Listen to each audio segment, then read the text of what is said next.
امام ابو القاسم القشیری کہتے ہیں کہ میری والدہ نے مصلی بچھا دیا، میں گھر سے نکل گیا اور انہوں نے دعا کی، اے میرے اللہ میرے بیٹے کو واپس کر دے، کوئی صورت بنا دے کہ میرا بیٹا واپس ہو جائے، واپس آ جائے، میں اس کا فراق برداشت نہیں کر سکتی، میں اس کی جدائی برداشت نہیں کر سکتی۔ تھوڑی دیر آگے گزرے تو آپ کو حاجت محسوس ہوئی، توجہ ہے، سن رہے ہیں بات کو؟ سمجھ میں آ رہی ہے بات یا نہیں سمجھ میں آ رہی؟ تھوڑی دور آگے گزرے تو حاجت محسوس ہوئی، آپ نے سوچا کہ میں جو ہے وہ فارغ ہو جاؤں، اور جب تشریف لے گئے تو کپڑے گندے ہو گئے، جب گندے ہو گئے تو آپ نے سوچا کیوں نہ گھر قریب میں ہے، گھر جا کر کے کپڑے بدل لوں، پھر آگے کا سفر شروع کروں۔ لوٹ کر کے واپس آئے، جب لوٹ کر کے واپس آئے تو کیا دیکھا کہ ماں مصلی بچھا کر بیٹھی ہے اور ہاتھ اٹھا کر دعا کر رہی ہے، اے اللہ میرے بیٹے کو واپس کر دے، میرے بیٹے کو واپس بھیج دے۔ یاد رکھنا، ماں کی دعا اگر تمہارے حق میں جو بھی دعا کرے، خدا کی قسم ماں باپ کی دعا اپنے بچوں کے حق میں جس طرح قبول ہوتی ہے، کسی کی دعا اس طرح قبول نہیں ہوتی۔ بلا شبہ تم جو ہے وہ علماء کی خدمت کرو، پیروں کی بارگاہ میں حاضر ہو، لیکن یاد رکھنا کہ تمہارے ماں باپ تم سے راضی ہونے چاہیے، ماں باپ تم سے ناراض نہیں ہونے۔ ماں کا دل دکھا کر کسی پیر کو راضی کیا تو کیا راضی کیا، باپ کا دل دکھا کر کسی عالم کو تحفہ دیا تو کیا دیا۔ ارے ماں باپ کو ناراض کر کے لوگ جو ہے وہ سوچتے ہیں کہ ماں باپ کو ناراض ہے تو کیا ہوا، میں جو ہے وہ اللہ کے ولیوں کی بارگاہ سے چادر پیش کر کے اپنی نجات کا پروانہ حاصل کر لوں گا۔ نہیں میرے بھائیوں، ماں باپ اگر ناراض ہیں تو پھر کوئی بھی چیز سلامت نہیں ہے۔ اس لیے ماں باپ کو راضی کرنے کی کوشش کرو اور ان کی دعائیں حاصل کرنے کی کوشش کرو۔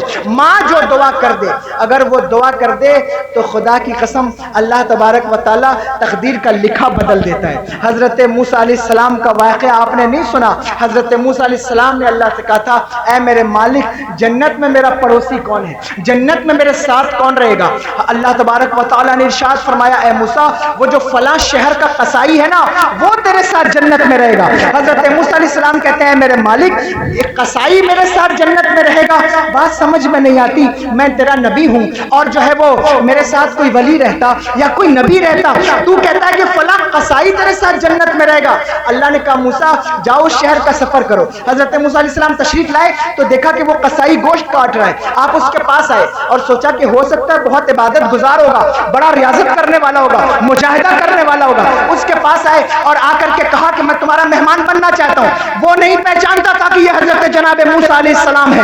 آپ نے کہا میں تیرا مہمان بننا چاہتا ہوں۔ اس نے کہا حضرت آرام فرمائے، تشریف رکھیں، گوشت ختم ہو جائے گا، گھر چلیں گے تو آپ کی مہمان نوازی کریں گے۔ گوشت کاٹتا رہا، حضرت موسیٰ علیہ السلام بیٹھے رہے۔ جب گوشت کاٹ کر فارغ ہوا تو حضرت موسیٰ علیہ السلام کو لیا اور گھر کی طرف بڑھا۔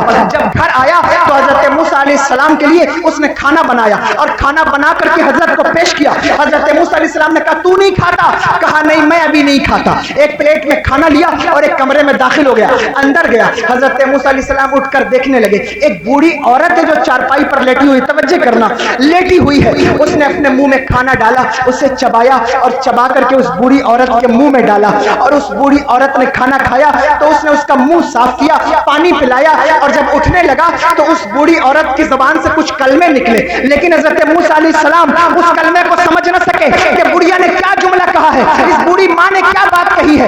جب وہ قصائی باہر آیا تو حضرت موسیٰ علیہ السلام نے پوچھا یہ کون ہے؟ کہنے لگا حضور یہ میری ماں ہے۔ کہا اچھا ماشاءاللہ، لیکن یہ تو بتا کہ تیری ماں نے کھانا کھانے کے بعد کیا جملہ کہا ہے، کیا بات کی ہے؟ قصائی مسکرانے لگا، کہا حضرت میری ماں تو ماں ہوتی ہے، میری ماں بھی ایک عجیب سی دعا کرتی ہے، بار بار اللہ سے کہتی ہے کہ اے میرے اللہ میرے بیٹے کو جنت میں موسیٰ کا پڑوسی بنا دے، اے اللہ میرے بیٹے کو جنت میں موسیٰ کا پڑوسی بنا دے۔ اب مجھے بتائیے کہاں جناب موسیٰ اور کہاں میں، کیا میں ان کا پڑوسی بن سکتا ہوں؟ حضرت موسیٰ علیہ السلام نے اسے گلے سے لگایا اور گلے سے لگا کر کہا قصائی بیٹے مجھے پتا نہیں ہے ماں کی دعا کا اثر کیا ہے، تیری دعا اثر سے کب ملول ہوئی، ادھر زبان سے نکلی ادھر قبول ہوئی۔ سبحان اللہ، اللہ نے تجھے میرا پڑوسی بنا دیا ہے۔ یہ بات اس لیے میں نے کہہ دی کہ ضمناً یہ بات کہہ دی کہ دیکھو جو ولی ہوتا ہے وہ ماں باپ کا نافرمان نہیں ہوتا۔ کتنے ولی مارکیٹ میں ایسے گھوم رہے ہیں جنہوں نے اپنے ماں باپ کو ناراض کیا ہے اور ناراض کر کے جو ہے وہ سمجھتے ہیں کہ ہم ولایت کے تخت پر براجمان ہیں۔ اللہ اکبر کبیرہ، ماں باپ کی خدمت وہ خدمت ہے جو جناب اویس قرنی کو مصطفیٰ جان رحمت کی بارگاہ تک نہیں آنے دیتی، اور اس پر بھی اللہ نے وہ اجر عطا فرماتا ہے جو صحابہ کو عطا فرماتا ہے۔ یہ ماں باپ کی خدمت ہے، یہ نہیں کہ ماں کو دھکا دو اور چلو صاحب مرید بنانے، چلو پیری کرنے، اور چلو جو ہے وہ نکل جاؤ علاقے میں گھومنے۔ نہیں، یہ نہیں ہے۔ بات کو سمجھنے کی جب تک علم نہیں ہوگا ولایت کو سمجھ نہیں سکتے، جان نہیں سکتے کہ ولی کون۔ میرے آقا حضور غوث الاعظم فرماتے ہیں ولی اس وقت تک ولی مت مانو کسی کو جب تک کہ اس میں 12 صفتیں نہ ہوں۔ توجہ ہے، سن رہے ہیں؟ 12 صفت ولی کے اندر ہونی چاہیے۔ کیا کیا فرماتے ہیں؟ اس کو 2 صفتیں اللہ تبارک و تعالیٰ کی صفات سے خیرات ملتی ہے۔ اللہ کی صفت ستاری اور صفت غفاری سے اس کو خیرات ملتی ہے۔ ولی ستار بھی ہوتا ہے، غفار بھی ہوتا ہے، یعنی اس صفت کی خیرات اسے ملتی ہے۔ عیب کھولنے والا نہیں ہوتا، ایک مرید کا عیب دوسرے کے سامنے، دوسرے کا تیسرے کے سامنے، فلاں کا فلاں کے سامنے، اور معاف کرنے والا ہوتا ہے، معاف کر دیتا ہے۔ یوں نہیں ہوتا کہ ایک بار پیر صاحب ناراض ہو گئے دوبارہ مانتے ہی نہیں، ایسا نہیں ہوتا۔ ولی وہ نہیں ہوتا، ولی وہ ہوتا ہے جو عیبوں کو چھپاتا بھی ہے اور معاف بھی کرتا ہے۔ فرماتے ہیں 2 صفت حضور کی ہوتی ہے۔ کون کون سی بتا دوں؟ اجازت ہے؟ 2 صفت حضور کی صفات سے خیرات ملتی ہے۔ شفیق بھی ہوتا ہے، رفیق بھی ہوتا ہے۔ شفقت بھی کرتا ہے اور رفاقت بھی کرتا ہے، جس طرح میرے حضور کرتے تھے۔ صحابہ کے ساتھ ایسے گل مل کے رہتے، پتہ ہی نہیں چلتا، بعض اوقات لوگوں کو پتہ ہی نہیں چلتا، بلکہ صحابہ نے ایک دن حضور سے کہا تھا یا رسول اللہ صلی اللہ تعالی علیہ وسلم، ہم آپ کے لیے ایک مسند نہ لگا دیں؟ لوگ آتے ہیں کنفیوز ہو جاتے ہیں باہر سے آنے والے، حالانکہ حضور کا چہرہ ایسا چہرہ ہے کہ جو ہے وہ کوئی بھی آئے وہ دیکھ کر پہچانتا ہے، لیکن باہر سے آنے والوں کو کنفیوژن ہوتا تھا کہ ہم ایسا نہ ہو کہ کسی اور کی طرف بڑھ جائیں اور نبی کوئی اور ہو۔ تو پھر صحابہ نے کہا رسول اللہ مسند نہ لگائیں؟ حضور نے فرمایا نہیں، مجھے کیسر و کسرا کی طرز نہ سکھاؤ، میں تو نیا راستہ بنانے کے لیے آیا ہوں، میں تمہارے ساتھ ہی بیٹھوں گا۔ اللہ تبارک و تعالیٰ نے مجھے وہ چہرہ عطا فرمایا ہے کہ جو آئے گا وہ دیکھ کر خود بخود پہچان جائے گا کہ نبی کون ہے اور غلام کون ہے۔ واہ واہ، 2 صفتیں ملتی ہیں۔ آج آپ دیکھیے، غور کریے، آپ کسی کے آنے کے استقبال میں کھڑے مت ہوئیے، پھر دیکھیے کہ وہ آپ کا حشر کیا کرتا ہے۔ ولی وہ نہیں ہوتا۔ بہت توجہ طلب بات ہے، دیکھو خدا کی قسم بہت ذمہ داری سے کہتا ہوں، آج ایک ولی تمہارے گاؤں میں بھی موجود ہے، تھوڑی دیر کے بعد اس کے چہرے کی زیارت کرو گے پتہ چل جائے گا ولی ہوتا کون ہے، جسے دنیا گلزار ملت کہتی ہے۔ اللہ اکبر کبیرہ، اللہ حضرت کو عمر خضر عطا فرمائے، پتہ چلے گا تمہیں۔ نقلی ولیوں سے جب پالا پڑا رہتا ہے لوگوں کا، اصلی سامنے آ جائے تو خود بخود پتہ چل جاتا ہے کہ اصلی کون ہے اور نقلی کون ہے، خود پتہ چلتا ہے۔ ولی شفیق بھی ہوتا ہے، رفیق بھی ہوتا ہے، توجہ، شفقت بھی کرتا ہے، رفاقت بھی کرتا ہے۔ دیکھو نا، حضور سرور دو عالم صلی اللہ تعالی علیہ وسلم فتح مکہ کے دن مکے میں داخل ہوئے تو یہ کون لوگ تھے جنہوں نے حضور کا سوشل بائیکاٹ کیا؟ 3 سال تک شب ابی طالب میں، کیا یہ معمولی بات ہے؟ گھر کو چھین لینا، شہر سے باہر کر دینا، کیا یہ معمولی بات ہے؟ راہوں میں کانٹے بچھانا، پتھر مارنا، کیا یہ معمولی بات ہے؟ حضور سرور دو عالم صلی اللہ تعالی علیہ وسلم کی بیٹی کو شہید کس نے کیا؟ حضور کے جان سے پیارے چچا حضرت سید الشہداء کو شہید کس نے کیا؟ لیکن اس کے باوجود بھی فتح مکہ کے دن وہ سارے مجرم ایک لائن میں کھڑے تھے۔ جس دن میرا نبی کعبے میں داخل ہوا، کفار مکہ جانتے تھے کہ یہ ہمیں بخشیں گے نہیں، ضرور سزا دیں گے، لیکن شفقت تو دیکھو، خدا کی قسم میرے آقا نے کیا ارشاد فرمایا، لا تثریب علیکم اليوم، آج کے دن میں تم سے وہی کہوں گا جو میرے بھائی جناب یوسف نے اپنے بھائیوں سے کہا تھا، آج کے دن تم پر کوئی مواخذہ نہیں ہے، جاؤ جاؤ، ہم نے تمہیں معاف کر دیا ہے، ہم نے تمہیں بخش دیا ہے۔ کیوں؟ کیونکہ کفار مکہ نے کہا تھا آپ کریم ابن کریم ہیں، ہمیں آپ سے کرم کی امید ہے، اور جب کوئی حضور سے کرم مانگتا ہے، کرم کیا، اگر کسی نے حضور سے جو بھی مانگا، ایسا ہو نہیں سکتا کہ میرے آقا کے دربار سے خالی لوٹے۔ میرے امام کہتے ہیں میرے کریم سے گر قطرہ کسی نے مانگا دریا بہا دیے ہیں۔ سبحان اللہ، نعرہ تکبیر، نعرہ جشن غوث الورا کانفرنس احمد حضور گلزار ملت، نعرہ تکبیر، نعرہ رسالت. یہ ہے دربے بہا دیے ہیں، یہ حضور کی شفقت ہے. لیکن افسوس کہ امت حضور کے در پہ نہ آئی. لوگوں مانگنا، اگر مانگنے کا سلیقہ جاننا چاہتے ہو تو خدا کی قسم اعلیٰ حضرت سے پوچھو کہ مانگا کیسے جاتا ہے، کس انداز میں مانگا جاتا ہے. یہ بدبخت لوگ ہیں جنہوں نے تمہیں عقیدہ دیا کہ تم حضور سے نہیں مانگ سکتے. ہم تو یوں کہتے ہیں یا رسول اللہ انظر حالنا، یا حبیب اللہ اسمع قالنا، اننا فی بحر ہم مغرقون خذ یدی ساحل لنا اشکالا. یوں کہتے ہیں، اپنے امام کی زبان میں کہتے ہیں بکار خیش حیرانم اغثنی یا رسول اللہ، پریشانم پریشانم اغثنی یا رسول اللہ. ہم یوں کہتے ہیں چمک تجھ سے پاتے ہیں سب پانے والے، میرا دل بھی چمکا دے چمکانے والے، برستا نہیں دیکھ کر ابر رحمت، بدوں پر بھی برسا دے برسانے والے. یوں طریقہ ہے. یہ دو صفت ہوتی ولی. میں بات آگے بڑھا رہا ہوں، میرا وقت ہوا ہے. دو اور صفتیں حضرت سیدنا صدیق اکبر کی ہوتی ہے رضی اللہ تعالیٰ عنہ. کیا؟ صادق بھی ہوتا ہے، مصدق بھی ہوتا ہے. سچ بات بولتا بھی ہے اور سچ کی تائید بھی کرتا ہے. یوں نہیں ہوتا کہ کڑوا بھی اچھا میٹھا بھی اچھا. بات جو سچ ہوتی ہے اس پر کھل کر بولتا ہے، دب کر چھپ کر نہیں. بات اوپنلی ہوتی ہے. صادق بھی ہوتا ہے، مصدق بھی ہوتا ہے، تصدیق بھی کرتا ہے. دو حضرت عمر بن خطاب رضی اللہ تعالیٰ عنہ کی صفت ہوتی ہے. توجہ ہے یا یوں ہی بول رہا ہوں؟ میں ختم کر دوں؟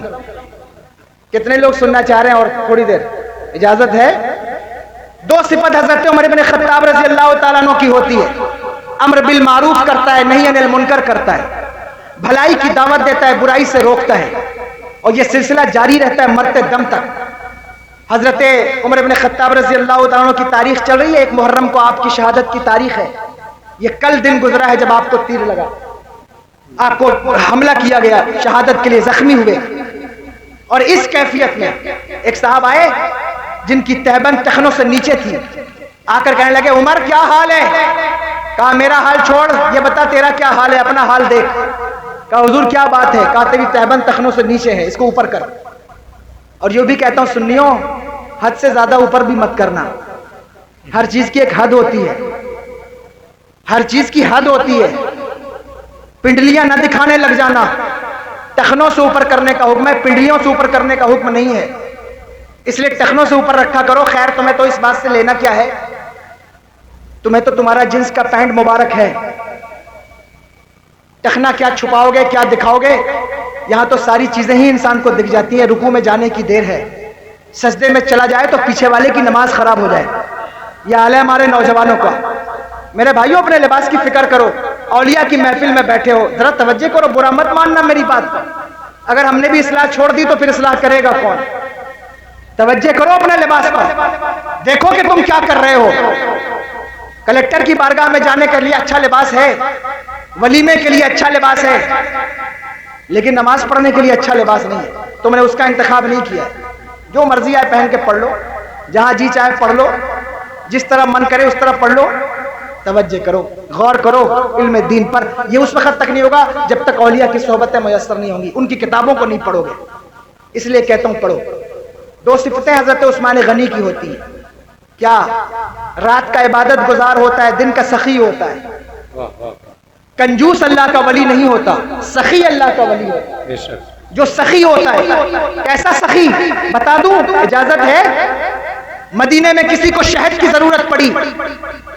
ایک امیر دروازے کے سامنے کھڑا ہوا، کہا حضور شہد چاہیے، مجھے دوا کی ضرورت ہے، تھوڑا سا شہد چاہیے. کہا کہ سنو میرے پاس شہد نہیں ہے، لیکن آج ایک قافلہ مدینے کے باہر آ رہا ہے جناب عثمان غنی کا، جاؤ چلے جاؤ ان سے شہد مانگنا، وہ تمہیں شہد دے دیں گے. انسان دوڑتا ہوا مدینے کے باہر آیا، دیکھا کہ قافلہ قیام پذیر ہے مدینے سے کچھ دور پر. اس نے آگے بڑھ کے کہا کہ امیر قافلہ کون ہے؟ حضرت جناب عثمان غنی. آگے بڑھے، کہا حضور مجھے تھوڑے سے شہد کی ضرورت ہے. آپ نے کہا اچھا. اپنے غلام کو بلایا اور بلا کر کہا وہ جو اونٹ پر 2 مٹکے شہد کے لدے ہوئے ہیں اس میں سے 1 مٹکا شہد اسے دے دے. دیکھو سخاوت بتا رہا ہوں، توجہ سے سننا. کہا 1 مٹکا شہد اسے دے دے. بعض اوقات بادشاہ تو دینا چاہتا ہے لیکن گھر کے کچھ غلام ایسے ہوتے ہیں جو آگے بڑھنے نہیں دیتے. اس نے کہا کہ حضور جو ہے وہ اگر ایک مٹکا دے دیا تو اونٹ کا بیلنس خراب ہو جائے گا, ایک مٹکا دیا تو اونٹ کا بیلنس خراب ہو جائے گا. فرمایا دونوں مٹکا اسے دے دے. دیکھو یہ بات میں کیوں کہہ رہا ہوں, کہاں سے کہہ رہا ہوں یہ بھی میں بتا دوں. اس لیے کہ میرے ایک دوست نے مضمون مجھے بھیجا, مجھے اچھا لگا, ان کی شان کے موافق تھا تو میں یہ بیان کر رہا ہوں. انہوں نے کہا دونوں مٹکا دے دے. جب دونوں مٹکا دینے کی بات آئی تو اس نے کہا حضور دونوں مٹکا لے کر جائے گا کیسے, لے کر کے جائے گا کیسے؟ فرمایا اونٹ بھی اسے دے دے. غلام دوڑ کر کے گیا اور اونٹ پکڑ کر لائے, اسے دیا, کہا لے جاؤ. حضرت عثمان غنی نے اس سے پوچھا کہ میں نے تجھ سے کہا ایک مٹکا دے تو نہیں گیا, میں نے کہا دونوں مٹکا دے تو نہیں گیا, میں نے کہا اونٹ دے دے کیوں چلا گیا؟ کہنے لگا حضور آپ نے کہا ایک مٹکا دو, میں نے نہیں دیا, آپ نے دوسرا دے دیا. آپ نے کہا دو مٹکا دے, میں نے نہیں دیا, آپ نے اونٹ دے دیا. میں ڈر گیا کہ اگر اب بھی میں نہیں گیا کہیں ایسا نہ ہو کہ آپ مجھے بھی اس کے حوالے کر دیں, سو اس لیے میں دوڑ کر چلا گیا. یہ سخاوت اور دو صفتیں عثمان غنی رضی اللہ تعالیٰ عنہ کی ہوتی, اور دو صفتیں جو ہیں وہ درود پاک پڑھے اللہ رب محمد صلی اللہ علیہ وسلم, نحن عباد محمد صلی اللہ علیہ وسلم, السلام علیکہ یا رسول اللہ صلی اللہ تعالیٰ علیہ وسلم. دو صفتیں مولا کائنات حضرت علی المرتضیٰ کی ہوتی ہیں, بہادر ہوتا ہے اور عالم ہوتا ہے. بات ختم کر رہا ہوں. بہادر ہوتا ہے اور عالم ہوتا ہے, جاہل اللہ کا ولی نہیں ہوتا. بہادر ہوتا ہے, ڈرپوک نہیں ہوتا, عالم ہوتا ہے, جاہل نہیں ہوتا. اسی لیے جب ولیوں کی پہچان کرنے لگو تو اس بات کو خوب اچھی طرح سے جان لینا. دیکھو بات ختم کر رہا ہوں, اسی علم پر بات آئی. حضرت امام ابو القاسم القشیری نے سنا کہ ان کی والدہ دعا فرما رہی ہیں. جب دعا کرتے ہوئے سنا تو ماں سے کہنے لگے میری ماں میں نہیں جاؤں گا علم حاصل کرنے, میں تیرے پاس ہی رہوں گا, نہیں جاؤں گا علم حاصل کرنے. ماں نے کہا بیٹا میں نے دعا تو کر دی, لیکن اگر تو نہیں جائے گا, اگر تو نہیں جائے گا, اگر تو نہیں جائے گا تو لوگ تجھے جاہل کہیں گے, لوگ تجھے ان پڑھ کہیں گے. کہنے لگے کہ ماں اگر کوئی مجھے ان پڑھ کہے گا یہ مجھے برداشت ہے, لیکن مجھے کوئی ماں کا غدار کہے یہ مجھے برداشت نہیں ہے, کوئی مجھے ماں کا بے وفا کہے یہ مجھے برداشت نہیں ہے. زیادہ سے زیادہ لوگ مجھے ان پڑھ کہیں گے, لیکن کوئی مجھے ماں کا غدار تو نہیں کہے گا. ماں میں تیرا دل دکھا کر کے نہیں جانا چاہتا.